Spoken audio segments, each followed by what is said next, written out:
Hi, I'm Gabriel Hernandez. This is Watcher DM, and today we're going to cover the adventure guide for Druid of Ravenhenge, an adventure written by Scott Jones with art by Jeremy Adams and also some stock art.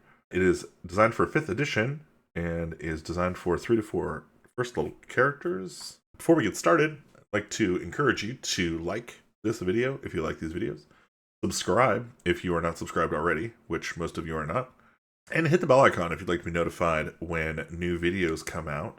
As always, you can support us by purchasing any of these adventures on DriveThruRPG, itch.io, or at watcherdm.com. There will be links in the section down below, the description. Or you can join our Patreon at patreon.com/watcherdm. All right, let's dive right into it here. So the Druid of Ravenhenge is designed for first level characters, for a party of them, and effectively it is designed to kind of be like you are being sent off to a druid, Nigel, the Druid of Ravenhenge, to teach the party about Fey relations and keeping the balance of nature with the aid of magical beings. There's also a couple of other ways that the party can join, but this works really well if you've got a party with a druid or a ranger in it, or anybody who cares about nature and is really willing to dive in and care about this. So the objective of this is kind of to allow players to explore their character sheets and use some abilities. But basically, as the party arrives, there's rumors leading up to Ravenhenge, which you can use this rumors table here. Some of these rumors are true, some of them are false. And then as you arrive to Ravenhenge, there's a path onto what looks like a long abandoned courtyard. There's a fountain or stone feature at the top of the rise. We kind of ultimately decided on this stone feature, the henge, in the middle of the area. And yeah, it's a small cabin with a fenced yard and a archway. And then it describes the doors and what their thresholds are for opening, etc. The party can traverse the paths here and look around.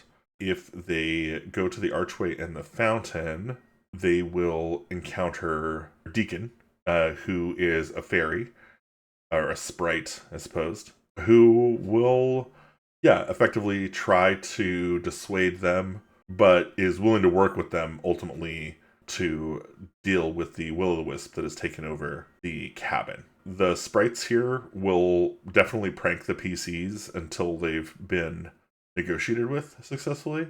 So if the party kills a sprite, they should deal with sprite pranks. And we got like a little D12 table here of different sprite pranks. This can be a lot of fun to keep for other adventures. As a DM, having a little table for fun, sprightly shenanigans is really handy. Moving through the yard is difficult terrain unless it's been cleared. There are watching ravens, an unkindness of ravens. They'll like say things, they'll like repeat things, but the ravens don't really do anything to the party. If you go into the cabin, there is a map for the cabin rooms. So in the main room, there are medium-sized humanoids lying in the center of the room, so a bunch of dead people, and they are covered with electrical burns. There's treasure on them because they're adventurers who basically died coming in through here. There's a mud room, and then there is a bedroom, and this is where the will-o'-the-wisp is. And then the will-o'-the-wisp will also have these effects. So this is another example of a table where if you have a will-o'-the-wisp in any of your adventures, you might want to keep this table. Effectively, what we're doing is we're treating a will-o'-the-wisp as like kind of an underformed ghost. Not quite a full ghost in that it, a normal ghost would be a full apparition. It could possess people, etc.